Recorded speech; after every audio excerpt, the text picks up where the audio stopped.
Welcome back to the daily exhortation. We're going through the 613 commandments, and I'm following an app called the Daily Mitzvot that just gives me the commandments randomly. So our verse is Leviticus 19 and verse 18. It says, "Thou shalt not avenge nor bear any grudge against the children of thy people, but thou shalt love thy neighbor as thyself. I am the Lord." So, this commandment, probably one of the most quoted commandments in the New Testament. The New Testament quoting this commandment more than any other. Jesus says that the greatest commandment is, "Hear, O Israel, the Lord our God is one Lord, and thou shalt love the Lord thy God with all thy heart and all thy soul and all thy mind. And the second is likened unto it. Thou shalt love thy neighbor as thyself." Again, Jesus quoting Leviticus 19 and 18. It's interesting here. It starts out with, "Thou shalt not avenge nor bear any grudge against the children of Israel, but thou shalt love thy neighbor as thyself." So there's a contrast here between holding a grudge and love. Some people say, "I forgive, but I won't forget." That's not real love. That's not real forgiveness. What they're basically saying is, "I'm still going to hold a grudge." And that's the problem. A lot of Christians today are holding grudges against their neighbor. They're seeking vengeance on their neighbor. This is something that I have to pray about all the time with different situations, people that have, in my mind, done me wrong, things like that.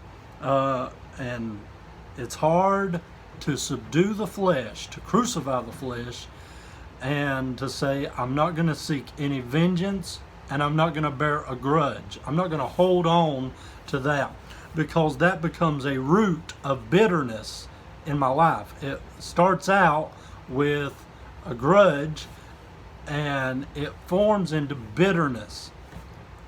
And that bitterness is a root that will defile you if you don't watch out. If you're not careful, that bitterness will defile you. So before we can say we love our neighbor, before we can actually say that we truly love someone, we have to ask ourselves, are we holding a grudge against them? Are we still holding their past, what they did to us, against them? Are we still dwelling on it? Do we still feel some kind of way whenever they come in the room and we feel anger toward them? Paul said, "Don't let the sun go down on your wrath. Be angry and sin not." He's actually quoting a psalm there that says, "Be in awe and sin not." So Paul is saying here, don't sin with your anger. You can't help but to be angry sometimes. Anger is one of those things that just jumps up at you, and you really can't control that. But you can control what you do with it. Once it enters your life, once anger pops up in your life, you have a choice what to do with it. So Paul says, give place to anger.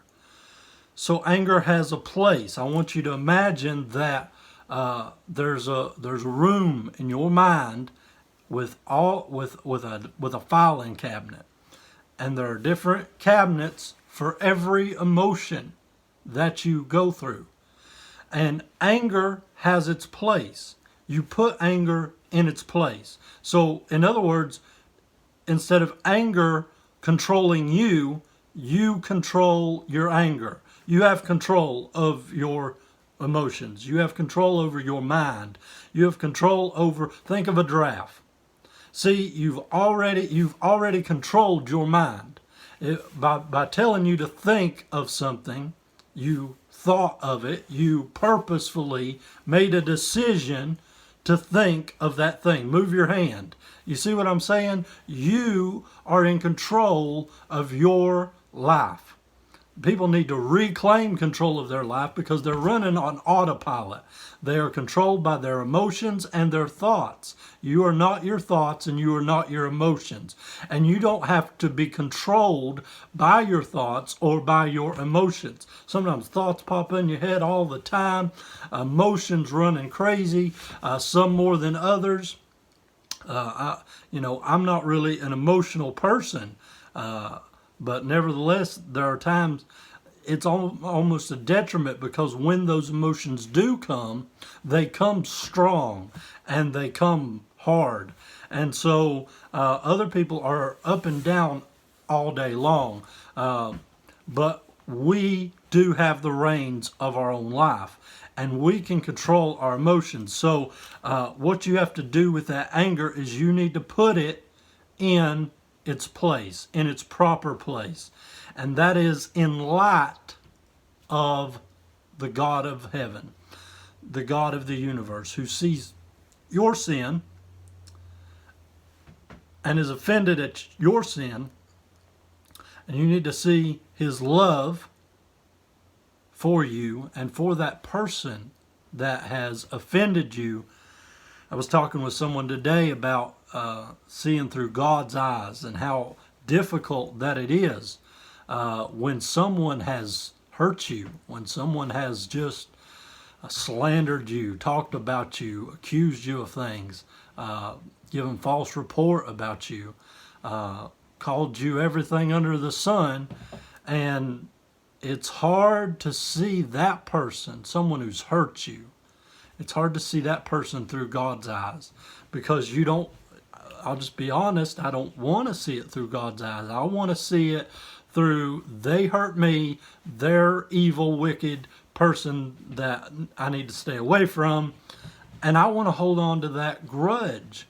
In my flesh, I do. I want to hold on to that grudge because that grudge makes me feel better. It somehow makes me feel like I'm justified and that person's guilty, so I'm somehow okay. And the fact is that it just grows the bitterness, and the bitterness grows. The roots of bitterness begin to bloom and flourish in your life until you're bearing wicked, evil fruit. And so we've got to get rid of the grudges. We've got to let it go. Let it go. I think it's the most powerful thing to wave the white flag of surrender and to let things go. I pray that's the only way to love.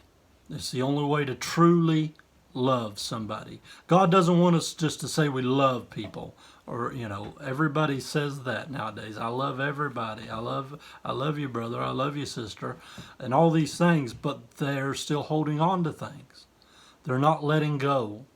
They're not truly forgiving that person.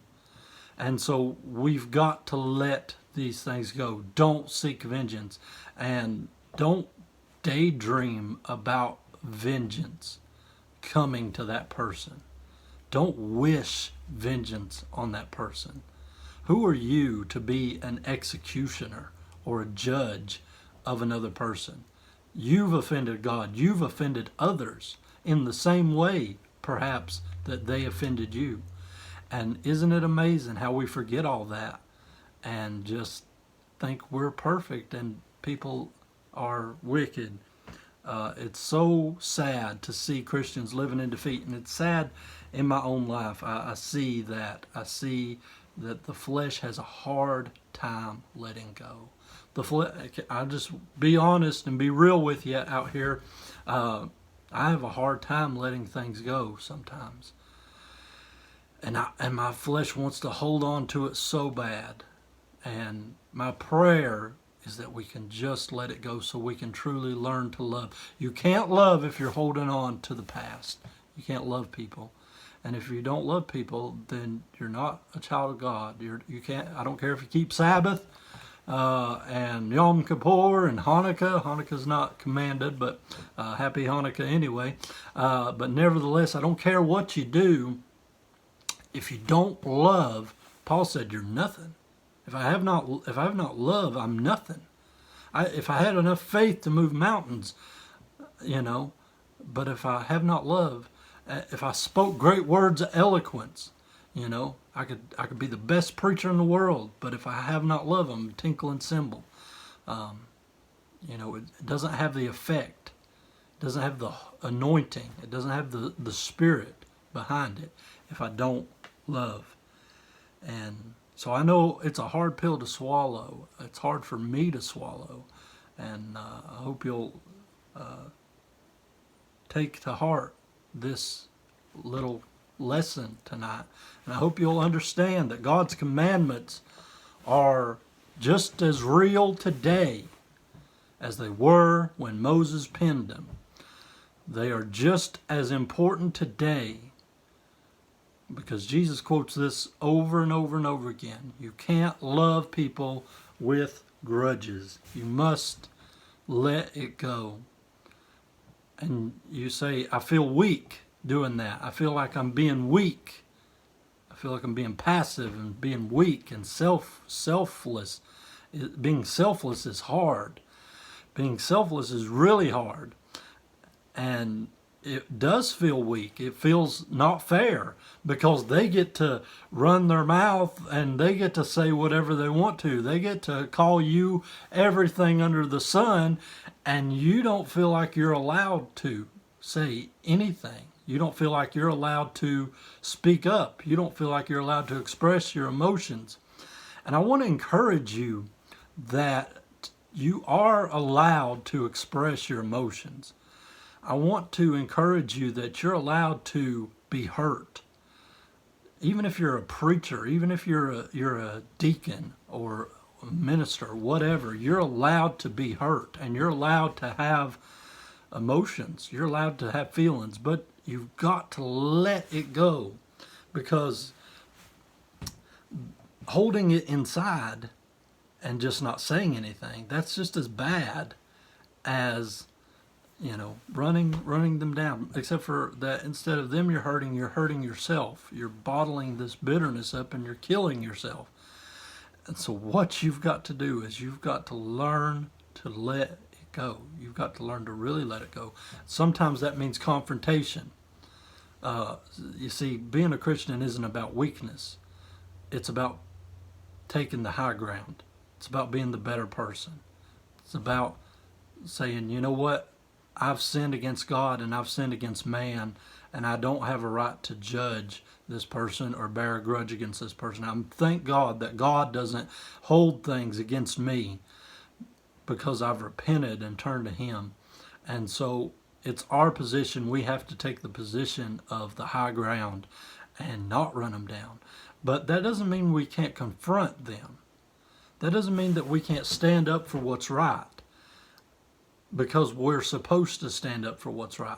And maybe a part of letting things go is confrontation and saying, this hurt me, this was wrong, and being open and honest about that, and praying to God and saying, God, this is in your hands. I let this go. I let it go. And then don't focus on the things that want to draw your attention to it, the things that want to prompt you to feel a certain way about somebody. Avoid those things. Seek godly counsel. Talk with a Christian. If you need to talk to me, leave a comment below. I'd be glad to talk to you. I'd be glad to hear you out. If you've got something on your heart, then you say, brother, I don't know who to talk to. I don't know who to say anything to. Everybody expects me to be perfect. If you're a Christian, sometimes you can get in that situation, especially if you're a minister of any kind. And you can feel like, I don't have anybody to talk to, because the minute I say that I'm hurting, we feel selfish for doing that. We feel selfish for saying that we actually have emotions. And it's sad, but it's true. So I want to encourage you, if you have something that you need to get off your chest and just need somebody to listen, I'd be more than willing to listen to that. I'd be more than willing to listen to that. I know it helped me here recently to talk to somebody about situations, and I even told that person, I said, I can't talk to nobody because I'm a preacher and because of this and that, and I feel like that if I say anything, people see me as a leader, people see me as somebody who is supposed to be a rock, and yet I'm hurting, I'm going through some stuff. And so it really helped me to talk with somebody. It really helped me to just bear it all out to somebody and say, listen, please pray for me. That helped so much. And let's be better listeners. Let's be better when people come to us and say, I'm going through something. Let's don't brush them aside. Let's don't say, buck up and be spiritual. Let's don't do that, because that is actually hurting them, because now they feel like I've got to guard myself. I've got to guard myself, and I can't be real in the church. I can't be real with church folk. And that's unfortunate. That's really unfortunate. I encourage you to however you've got to let that grudge go, however that you can do it, do it. If it's talking with somebody, if it's confronting that person and saying, you hurt me, and I want you to listen, you've got to forgive them. So tell them, you hurt me, and I forgive you, and let it go. So I know it's easier said than done. It certainly is hard for me. I'm going through it too. But I still want to encourage. I want to be an encouragement, even though I'm struggling myself with the flesh, wanting to hold on to the past of what people have done. But I'm right there in the trenches with you, trying to let it go. And so I'm here for you. I appreciate you for tuning in. God bless you.